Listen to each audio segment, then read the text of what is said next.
I never was on a track to get to a certain position. I just enjoyed the journey that I was on so much, and the people that I work with, my colleagues, and the higher purpose of what we were trying to achieve with students and research and public service, that I was all about what was my goal to improve myself. How do I get better? And by me getting better, jobs opened up, opportunities availed themselves. And I've had a lot of young people that I hired late in my career, and I've tried to have a personal sit-down meeting with them when they joined our staff. And I did some management by walking around to encourage people. That was my mantra as well. But I wanted people to understand, do your work. Understand, make yourself better. Be the best you can be. Be great. And good things are going to happen to you financially. They're going to happen to you professionally. They're going to happen to you socially. It's going to just build your whole life. Hi there, I'm Kevin Gentry, and welcome to the Going Big podcast, where we'll explore some of the strategies that can help you transform your effectiveness by 10xing your fundraising. Each week, we'll sit down with some of the most influential business leaders, CEOs, and nonprofit visionaries to talk about leadership, the power of giving, and how you can make a real impact. If you want to make a transformational change to the cause you're working on, this is the place for that conversation. Also, take a look at our website, 10xstrategies.com. That's TENX strategies.com for lots of free marketing and fundraising resources. And be sure to sign up for the free weekly fundraising tips.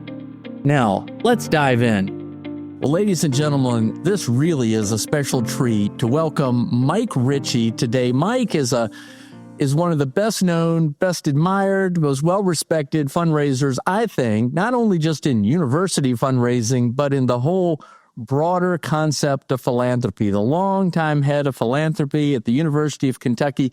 Mike, it's just such a treat, and I've been so honored to get to know you over the years, and every time we have a conversation, I learn a lot. And I know our listeners are going to learn a lot today, too. So I'm just going to lead off with a question. What is philanthropy? What is giving? And why do you believe there's a joy about it? Well, so many people believe, Kevin, that philanthropy is giving of your financial resources. I look upon it a little bit different than that, down through my years of service. Philanthropy means more than that. In fact, 10 years ago, while I was at the University of Kentucky, we were very intentional, and we changed our direction and nomenclature from an office of development to an office of philanthropy. And it was one of the first initiatives of its kind in the United States. And why did we do that? Because to me, philanthropy is the love of humankind, but it's expressed in really three ways, and they're known to everyone. It's the giving of your treasures, it's the giving of your time, and it's the giving of your talents. And I've had the privilege to watch people in local communities and across state organizations who really epitomize that. They've given of themselves, of their time, of their talents, and their treasures. Some can give more financially than they can of their time, and vice versa. There's people who give a lot of their time and talents and very little of their resources. But I think that represents the heart of philanthropy and who we are, and all of us together. And it's what I tried to convey in my work. Terrific. Well, Mike, you've got an incredible story. You were a student at University of Kentucky, and you stayed. And now it's been 50 years since you were a student, and you've raised hundreds of millions of dollars. Helped raise hundreds of millions of dollars for the University of Kentucky, from everything from student scholarships to academic buildings to important new initiatives and programs. Again, we got a lot to learn from you today, but in your judgment, what inspires somebody to give? I'm so glad you already tried to tackle the misunderstanding about the terms development stuff, but in your judgment, what really motivates giving? Well, I think there are several factors. And, if you go to the book, it will tell you about recognition. It will talk about tax consequences. It will give you those factors. That was never on my page. I was more concerned about engaging people who had a heart for who we were.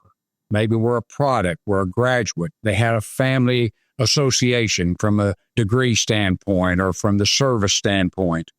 They were people who had a desire to engage in helping others, to do that for people that they never know, and also to advance a cause and an impact. I had the privilege to work with a land-grant university, which is, I call it the People's University.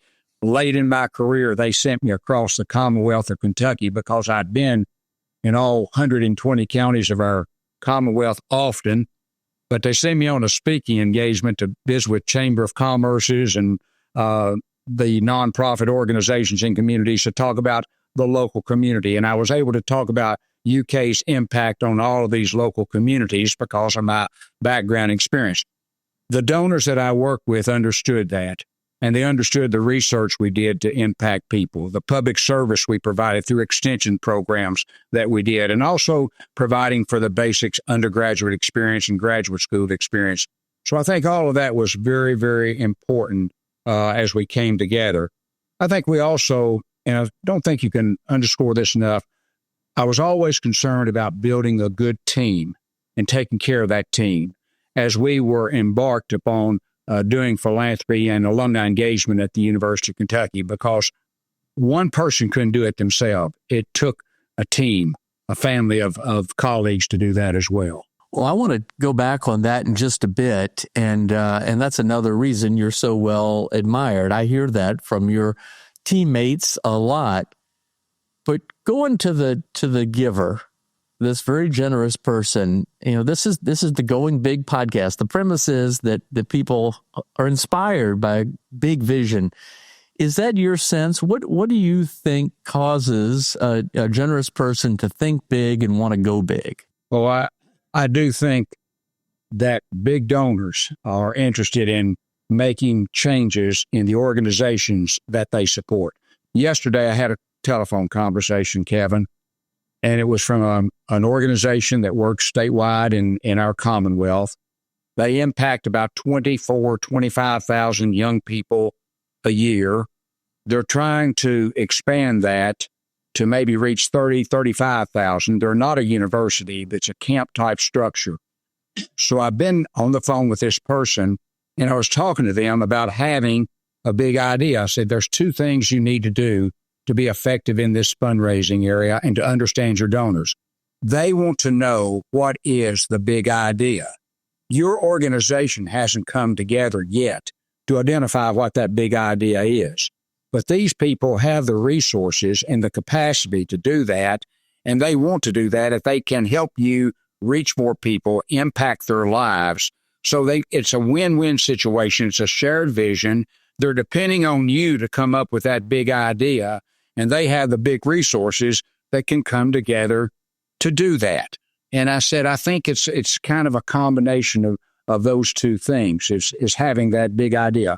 I learned that at the University of Kentucky. I started out 1984, 40 years ago, putting together the first fundraising program in a college. We had academic colleges, agriculture, engineering, et cetera, but I was the first one to do that. And we had nothing in place, no annual giving program, no major gift program, no legacy or program, no marketing program, no communications. And so I had to embark upon developing a program from scratch there. But later on in my career, really about 2008 or 2009, I had the idea to create that big idea program. I call it a principal gift program. And it came up with ideas that we had never thought about before because we'd had a $1 billion campaign and we were successful in that, but no gifts were really above $1 million. So I brought 15 universities to our Lexington campus and spent 2 days exploring what is a principal gift program, these $5 and these $10 million or $20 million gifts. And nobody thought we could do it, but we decided we've got to have big ideas. So one of the first big ideas, and I'll stop here because I know you want to ask some other questions, but the first big idea was how we could use private support to help fund academic buildings at the University of Kentucky. To that particular point, we used state funds to build out our facilities or recurring general funds within the university system. But we did this, and I knew that also a principle of big giving, you need to have an early win. You've got to build momentum. And so I realized that we could do this with our School of Business because I did predictive modeling, and I realized that we had the resources there to raise the $75 million to take to build out what we needed to do for that facility. And it took a process of time. We went to these donors. I had identified about 20 key donors from that school that could help us, and I engaged them in talking about the big idea and could we do this? And some of them were not sure we could do this. They were waiting for the state to come in and do this. But we embarked upon it. They said, we'll give you a chance. And people bought into it. And we raised that money, and it started the momentum factor for many other academic buildings to be built on our campus. It was a big idea. And it continues, and it continues. And we were able, at the end of my tenure, to bring in 9-figure gifts, which were very, very significant. So big ideas do carry the day. And that's something I think that people need to focus on, and they need to think big. I do believe donors are looking to us to help them identify ways they can have impact, because we see it every day. We're walking our campuses, we're walking our institutions, we're seeing the opportunities, and I think they want us to have an open, honest dialogue about how together we can work together to achieve something great. Hear, hear. Wow. Well, there's that old adage, you've heard it, that there's no shortage of resources. There's only a shortage of ideas for those resources. And that's counterintuitive for a lot of people. But I think not only have you hit the nail on the head, but you've demonstrated it through results. And ladies and gentlemen, if you're at all interested in any way in raising resources for a cause that's important to you, there's a lot of wisdom here in this conversation with Mike Richey. So get out your notepad and be ready to listen to it again and again. Mike, I know you've got a number of just very inspiring stories of major benefactors who got behind a big initiative. Is there one that stands out that you feel like you could talk about? One that's relatively public already? Well, there's more than one. We've had a lot of good journeys with our donor families, and also to impact our students and the people we serve. I think the one that comes to my mind, and it's on both sides of the recipient as well as the donor, is that we had a donor who funded a major scholarship initiative that we had identified at the university. It was called the LEAD Scholarship, and it was an acrostic, LEADS, Leveraging Educational Affordability for Developing Success. And Kevin, what happened here is, and I have to give credit to Eli Capolito, the president of the University of Kentucky, and you've got to have a great leader to raise these big gifts, and he is truly a great leader. I enjoyed so much working with him at the end of my tenure. I love the man to pieces. But we realized, and our people at UK had researched, that students who had financial debt above $5,000 from one semester to the next were at a high risk of dropping out of school, regardless of whether they were a straight A student or they were a C student or somewhere in between. And we were very concerned about keeping these students enrolled because of retention. We wanted to go to a 70% graduation rate. We knew that was critical. And so we created this program where students didn't really have to apply for it, but we provided scholarship for students above this category of $5,000 or to a lot of it. And so anyway, I went and shared this with a donor couple, and they were really interested because they were both first-generation college students. They had both worked their way through school. They had started a major business from scratch, and they had really built that up, and they knew what hard work was and what a college education meant. And so they came in and knew what debt was like, too. And so they came in and they gave $10 million. And we used monies generated from those funds to provide scholarships to a number of students. The first year was about 45 students. We had a reception for those students at Maxwell Place, the mansion where the president lives, and the donor was there. And we had one young lady, and we just said, just kind of serendipity, do any of the students want to share a comment? We didn't prep them beforehand. And a young lady raised her hand and very sheepishly started talking. And she said, I'd like to say something. And she said, and she got very emotional and tears began to stream down her face. And she said, I received this scholarship. I didn't know that I was going to get it. And I called my mom down in Western Kentucky.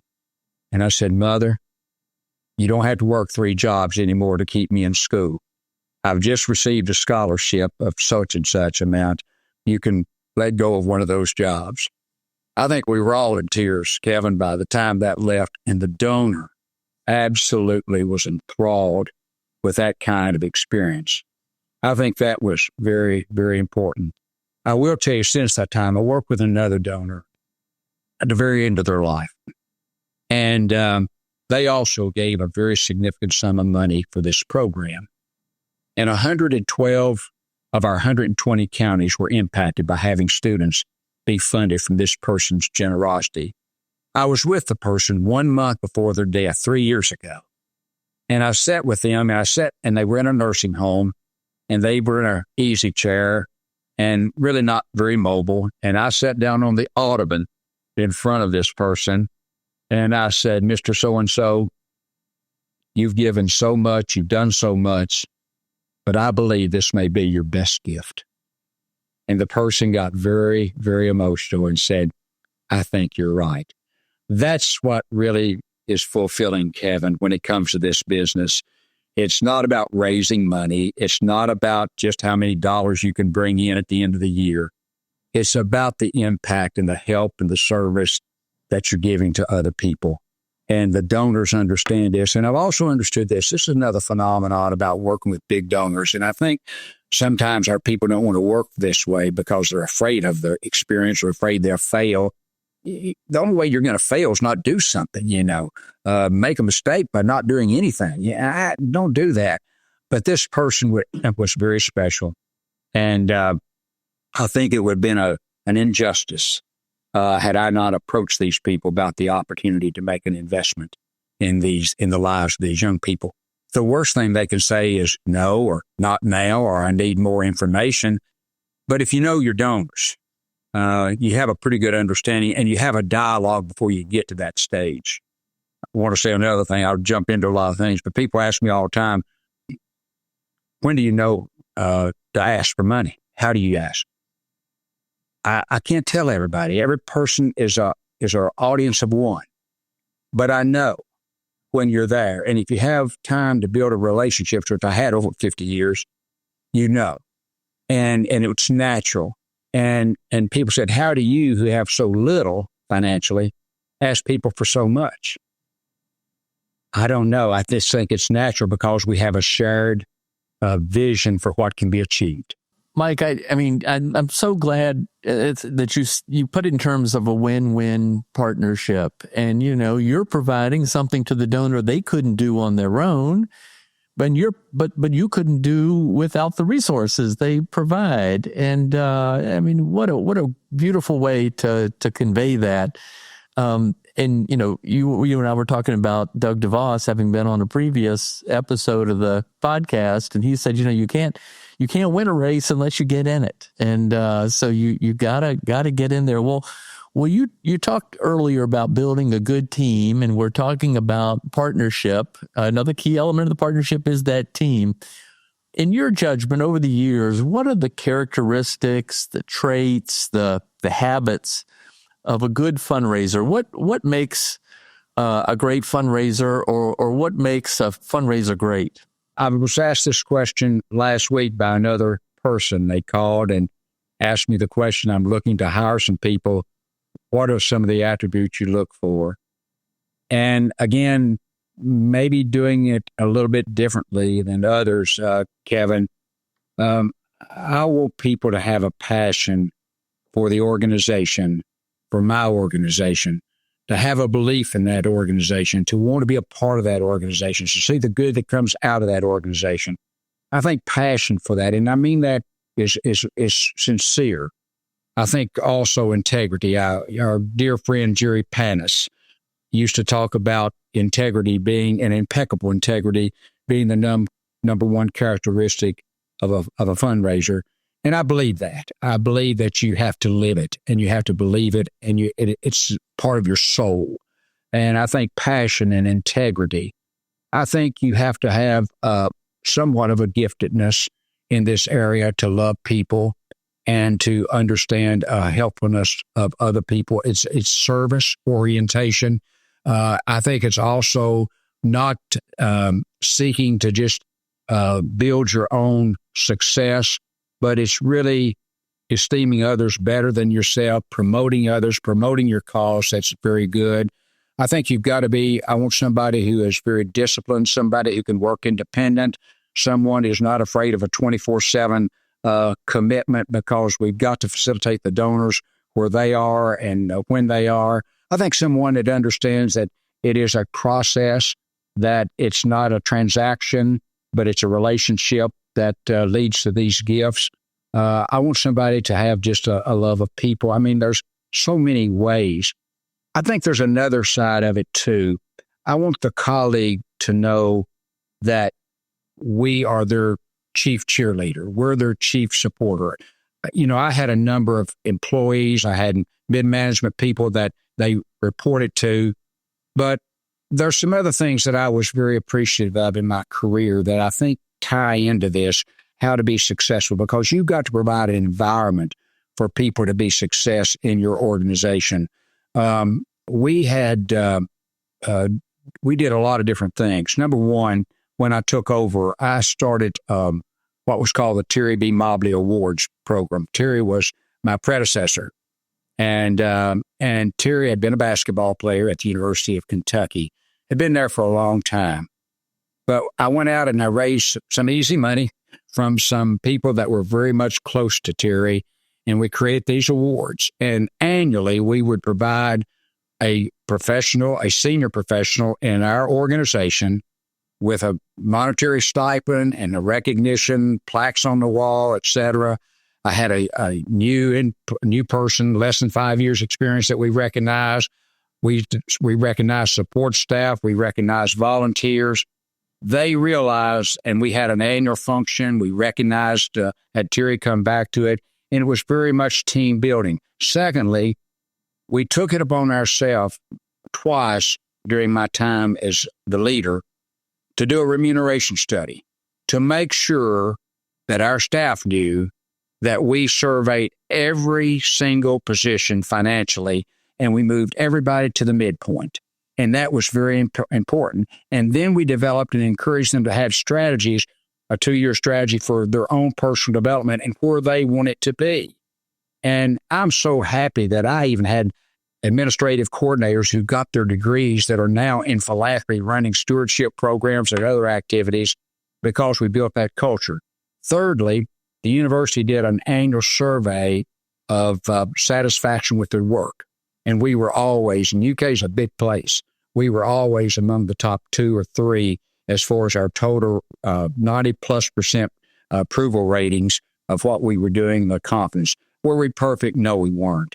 But people knew our heart, and we tried to do that. And then we had projects to give back to the community, volunteer in the community, food banks, etc. So we tried to epitomize giving ourselves rather than what others were asking others to do, Kevin. So I thought that was important. And that was the culture we wanted people to come and be a part of. And I think you've got to fit the potential employee with that culture. And the employee needs to understand that's the culture they're looking for. Well, as Peter Drucker said, culture eats strategy for breakfast. Well,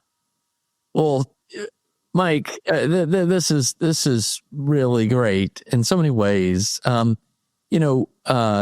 There's a lot of turnover in development and philanthropy. There's some burnout. What are you touched on a little bit, but do you have any advice for somebody? I mean, you talk about a 2-year plan, maybe a 5-year plan, and I mean, how do people really sort of understand and identify their passion and build their professional life around that in the way that you have? Well, it's a great question, Kevin, and let me address it maybe 2 ways. Number one is, where does a person want to be positionally? in 2 years or 5 years or 10 years? What's their long range goal? But secondly, is where do I want to be as a better philanthropy officer in 2 years or 5 years? And what do I have to do to make me better? I'm a very unusual University of Kentucky Wildcat. I never was on a track to get to a certain position. I just enjoyed the journey that I was on so much, and the people that I work with, my colleagues, and the higher purpose of what we were trying to achieve with students and research and public service, that I was all about what was my goal to improve myself. How do I get better? And by me getting better, jobs opened up, opportunities availed themselves. And I've had a lot of young people that I hired late in my career, and I've tried to have a personal sit-down meeting with them when they joined our staff. And I did some management by walking around to encourage people. That was my mantra as well.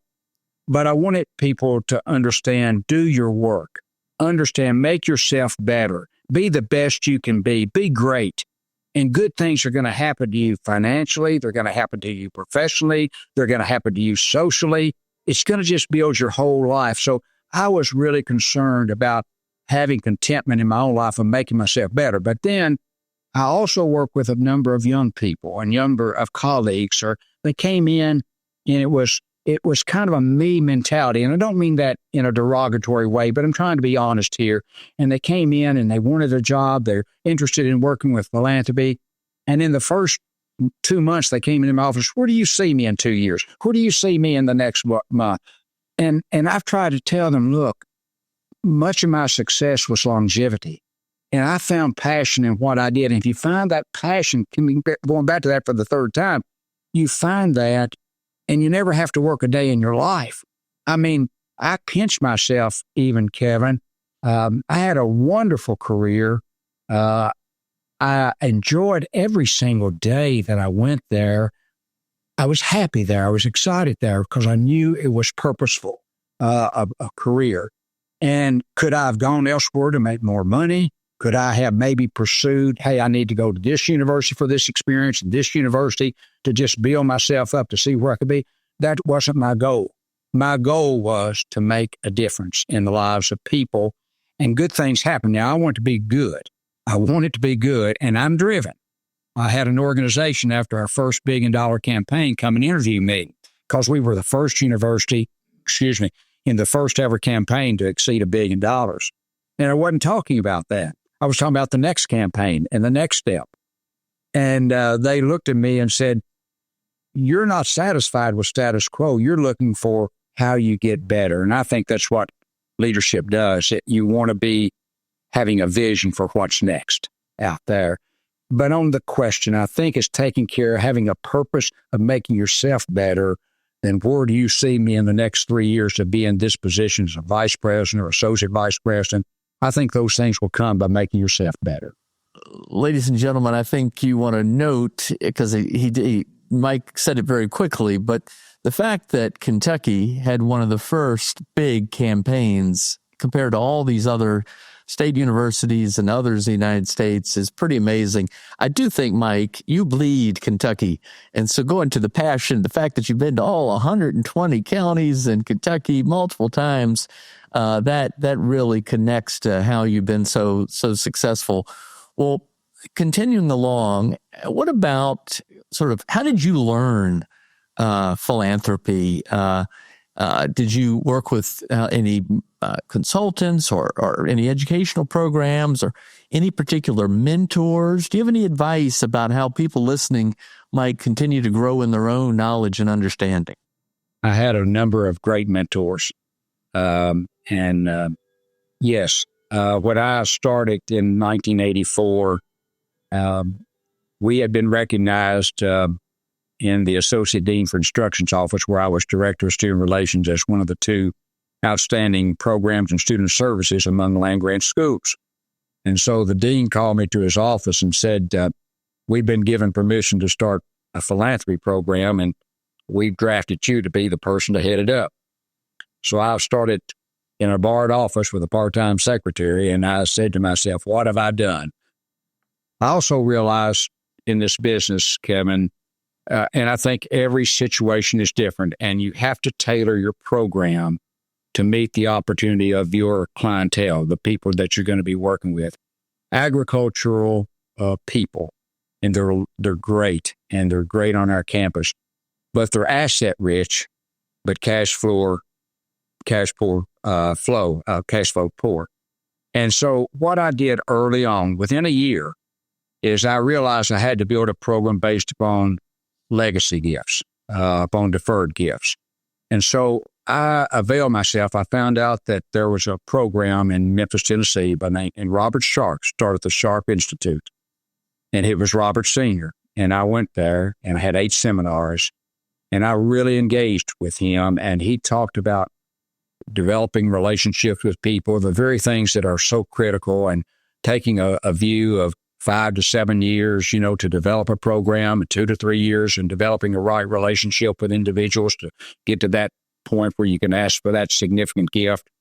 And I came back and put that program together just for the School of Agriculture out of like 16, 17 colleges.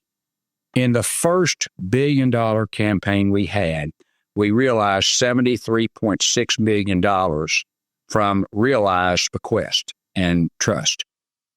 $36.8 million, this is the interesting thing, $36.8 million came to agriculture, $36.8 million for the rest of the university. Wow. And ag only represented 6% of the alumni population.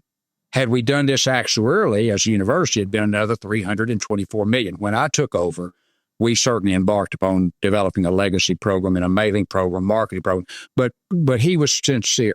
Jerry Panis and Jerry Lindsay, Bill Sturdivant, the Institute of Charitable Giving. I'm giving them a plug. I went there early, and I engaged Jerry Panis, had him on our campus 2 or 3 times, Sturdivant on our campus 2 or 3 times. Jerry Lindsay was a in-your-face mentor to me that I really benefited from. But I learned so much about the big gifts, mega gifts, how to get them, how to be purposeful in what we did. So that was really key and important as well.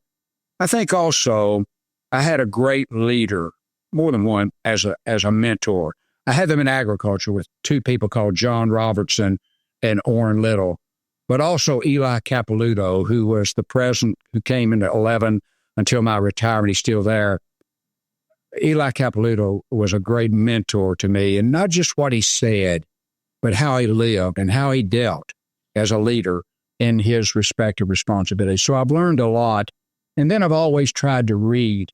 I've read a lot. I love biographies, and I love to read about great achievements. And I've just finished one by John Reinhardt, whom I do not know, called Gospel Patrons, which talks about patrons being the people who are behind the scenes, who financially support the people who are on the front lines to make great things happen.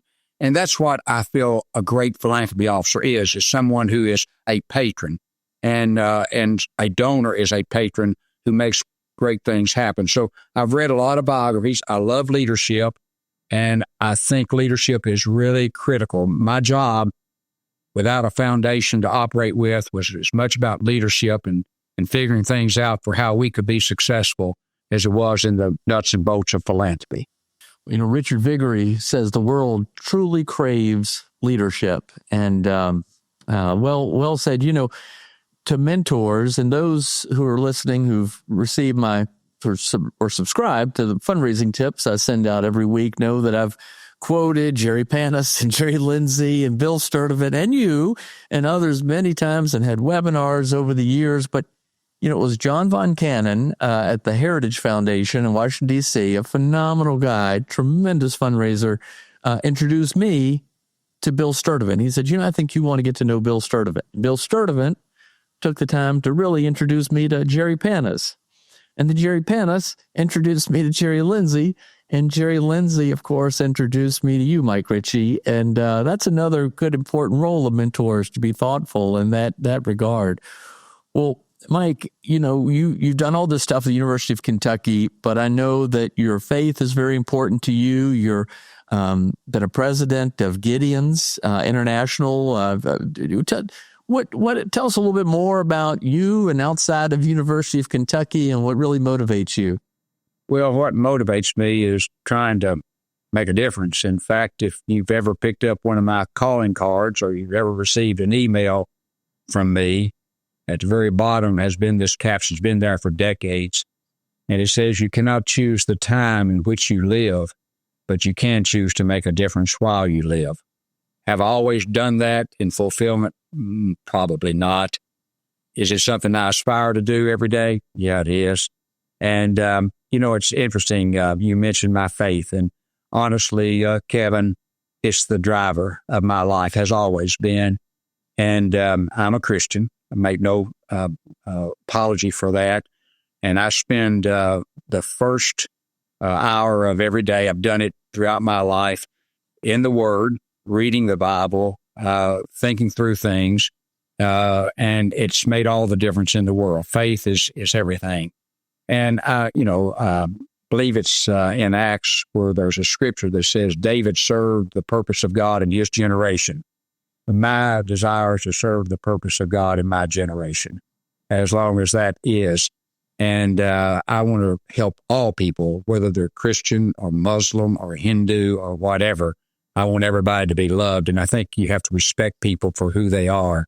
And that's been kind of my mantra of operation. Yes, I served as president of Gideon's International.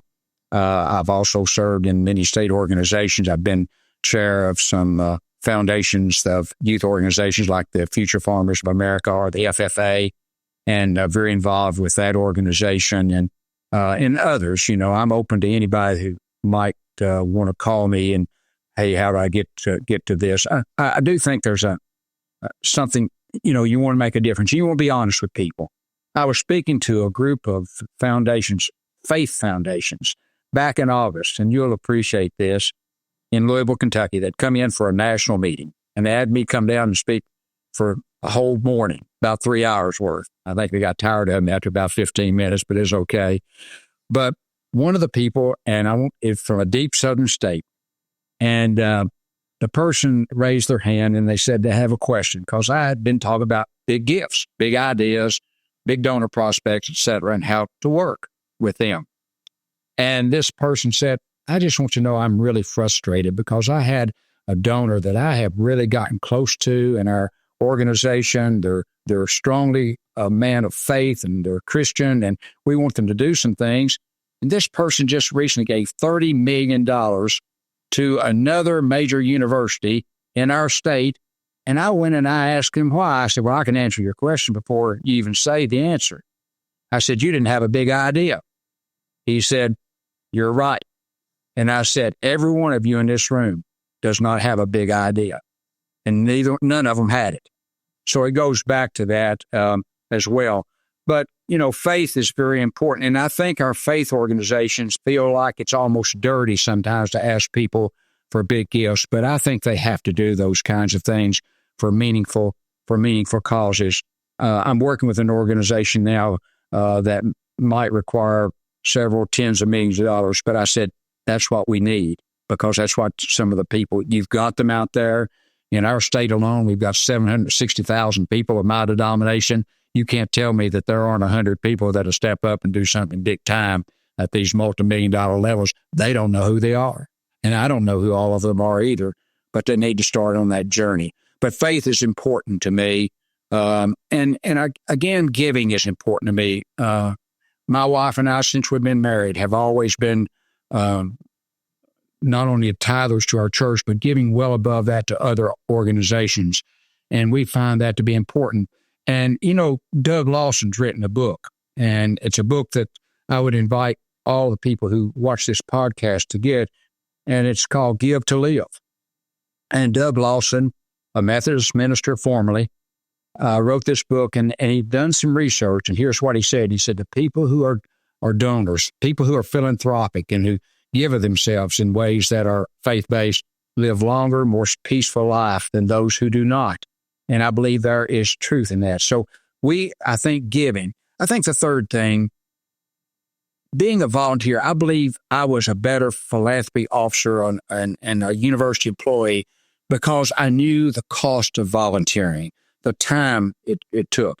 And let me also say, I learned from leadership from those organizations that I could take back to the university and vice versa. So it was symbiotic. It was really good. And I learned a lot. And I am a student of leadership. I said I love to study biographies, but I love leadership.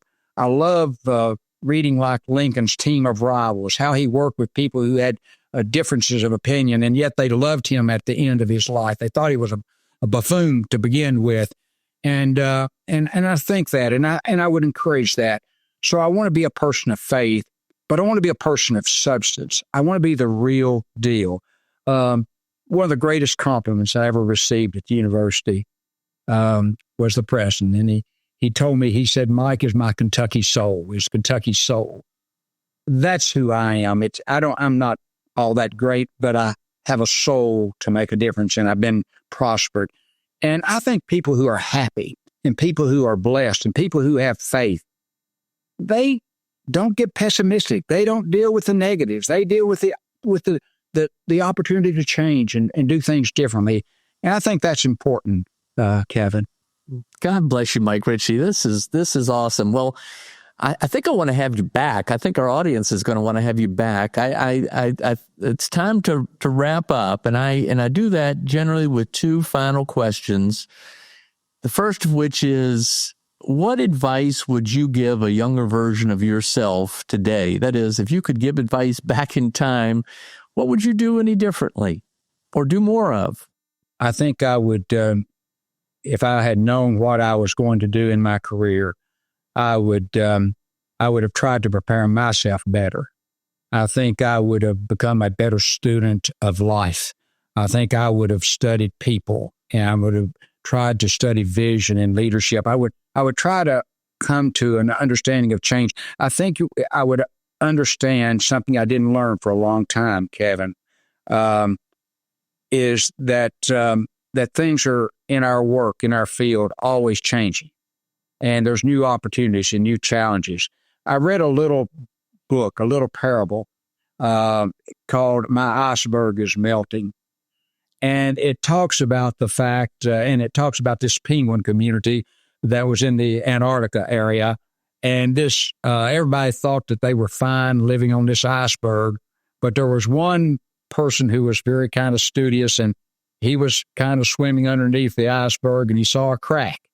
And he came back and said, "Our iceberg is melting, and we're going to have to leave this iceberg." And you talk about the calculated risks that you have to take in order to do that, the formation of your strategy, where are you going to go? How are you going to make the adjustment? I think I wanted to be a little bit student of that, understand the process of leading change. I think that's important. I would encourage people to learn how to lead change in this. And I think I would always encourage people to realize that they've got to fit their program opportunities for the potential that they have and within the culture that they live, and to be successful. And I think also, and I just loved every part of my organization. And I think becoming a student of that organization, understanding its history, understanding its tradition, understanding what makes the difference, and would be good. I think also I would encourage people to volunteer outside of their organization they're working with. Understand what it costs, what it takes to do that. I think thirdly, I would live with integrity. And I don't know how much more time, but integrity makes a difference. A gentleman that I work with, and he was a multi-million-dollar donor to the University of Kentucky. He's now deceased. And I was so close to him, and I knew all he was giving. I knew the major 6 organizations. I knew UK was number 1, but I knew the other 5. And there came a time in our relationship that I said to him, "So-and-so, would you like for me to help you determine your strategy for the next step, the foundational step?" And I said, he said, "But that's not all UK." I said, "I understand that." So I worked for a period of 2 or 3 years. The person told me everything they were worth. I knew what they were worth, and I developed the grid based on what they were telling me. I went back 2 or 3 times. If this is not right, let me know. I always ask permission. May I talk to you about this? May we do this? And this person has since passed and made a very significant gift at the end of the life. And the succession organization that's managing the person's assets said to me back in December, just a couple months ago, that what we did was the most meaningful gifts that Mr. So-and-so ever made. You don't get better than that. It comes back to integrity. With this individual, he had made a $13 million gift and to the university, and we had paid for what we were doing and still had $3.5 million left that he owed. And I called him and I said, you don't have to give this last $3.5 million. Well, Mike, I've made a pledge. I was going to give you the 13. I said, we don't need it. You keep it. We don't need this. He was blown away. A month later, he gave us $5 million. So anyway, he saved 3.5, but it comes back again to integrity. And I can't underscore that enough. And then just being happy with yourself. Are you going to make mistakes? Yes. But people don't remember your mistakes unless it's the same mistake over and over, Kevin, but they remember your successes. And the third thing, it's not about Jim. You're in an organization, you're working in a field of opportunity where you've got other people that are going to be out at the forefront for the most part. But that's okay. You're the person that's helping to stir the drink to get things done. And that's exciting. It really, truly is. So that's what I would say.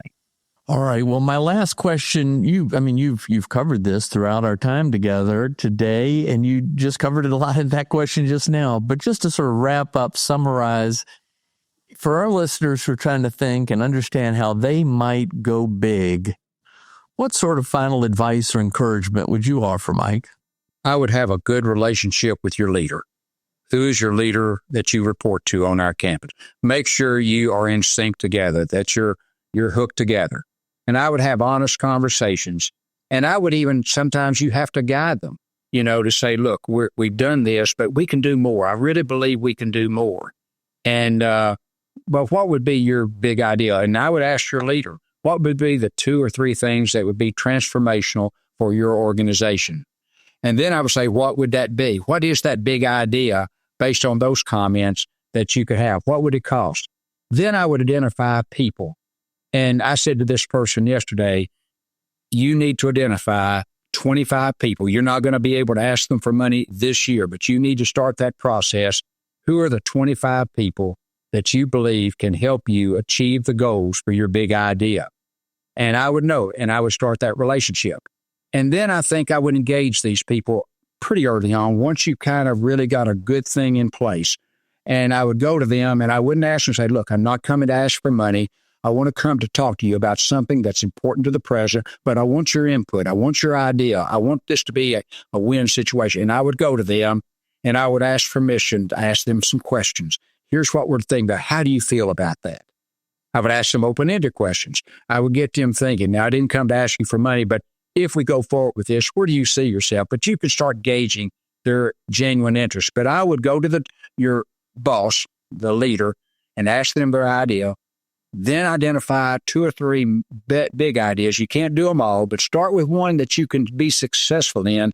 The big momentum, building momentum is very important because it starts that domino factor, Kevin. It really does in fundraising. And then I would engage these donors and let them know how much you appreciate their time. And look, you're looking for 3 to 5 people who can fund that big idea to really make it a reality. You really are. If I was doing a $10 million campaign, I'd want to get $8 or $9 million from those top donors before I went to everybody. So I want everybody to be a participant. But you got to understand this. Out of our gifts, and we sometimes had 35,000 gifts a year, and every gift's important. Every gift's important. But historically, as we got into the late stages of the campaign, the $2.1 billion campaign, Kevin, 47, 48, 49% consistently of our money came from the top 25 gifts. 85, 86% of our money came from the top 200. All gifts are important. And some of these downline donors will become the top donors later on. They're all important. And you got to work hard to stewardship people and to let people know the impact they've made, they're making a difference, and that you love them for it. Wow. Mike Richey, I hope you'll come back. We're going to have you back. I know based on folks' reaction, I'm going to watch this a couple times just to make sure I absorb it all. Mike Richey, awesome. Great to know you. Great to work with you. Thanks for joining us today. My pleasure. God bless you, Kevin. God bless you, Mike Richey. Thanks for listening to today's Going Big podcast. Hopefully you were inspired to go big for your cause. Remember, this is all about transforming your effectiveness by 10xing your fundraising. If you enjoyed today's episode, be sure to subscribe or leave us a review at iTunes, Spotify, iHeartRadio, or wherever you listen to podcasts. You can also catch this episode on YouTube. And also, there are lots of resources available to you at my website, which is 10xstrategies.com. That's TENX strategies.com. You can sign up also for our free weekly fundraising tips. This is all about helping you get to the root causes of some of the biggest problems in society today by transforming your fundraising and your effectiveness. Thanks again. We'll see you again soon. Bye-bye.